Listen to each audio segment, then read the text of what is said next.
অনেক দিন পর দিনের বেলা এই জায়গাটায় আসছি। বলেন তো এই জায়গাটা কোথায়? হ্যালো, কি অবস্থা সবার? আজকের বাইরের ওয়েদারটা খুবই সুন্দর ছিল। এইরকম ওয়েদার যদি বাইরে থাকে তাহলে কি আর ঘরে থাকতে মন চায় বলেন?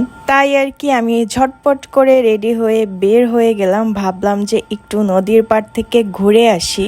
আর এইরকম ওয়েদারে কিন্তু নদীর পাড়ে ঘুরতে বেশি মজা আমার কাছে মনে হয়। অনেক দিন পর দিনের বেলা এই জায়গাটায় আসছি। বলেন তো এই জায়গাটা কোথায়?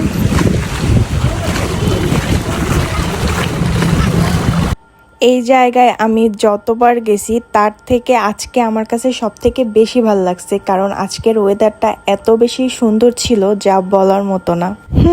সবকিছু তো ঠিক আছে, কিন্তু কিছু একটা নাই নেই মনে হচ্ছে না। হ্যাঁ, এক কাপ চা।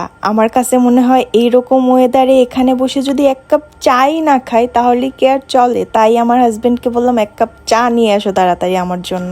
আর চা খেতে খেতে মাগরিবেরও আজান দিয়ে দেয়। তারপর আর কি এখানে এসে বসে আর কি এখানে ডালমুট খাচ্ছিলাম আমি।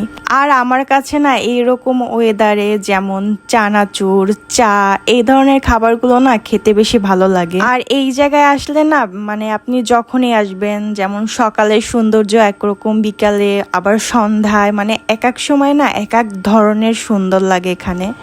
আর কেন জানি না আমার এই জায়গাটা খুবই ভালো লাগে, তাই এখানে আমি বারবার আসি। সন্ধ্যা হলে না মনে হয় যে এই নদীর পাড়ে এসেই বসি। বাসায় যাবো কখন? অনেক পরে। আজকে আমার অনেক বেশি ভালো লাগতেছে এখানে। আসলে মেন কথা লাগে যাইতে ইচ্ছা করতেছে। যে সুন্দর বাতাস, কি শুধু গাছের দিকে তাকাই দেখো, গাছগুলো কি পরিমাণে উঠতেছে। আওয়াজটা কত সুন্দর নদীর। আজকের ভিডিওটা এই পর্যন্তই। বাসায় চলে যাচ্ছি। আল্লাহ হাফেজ।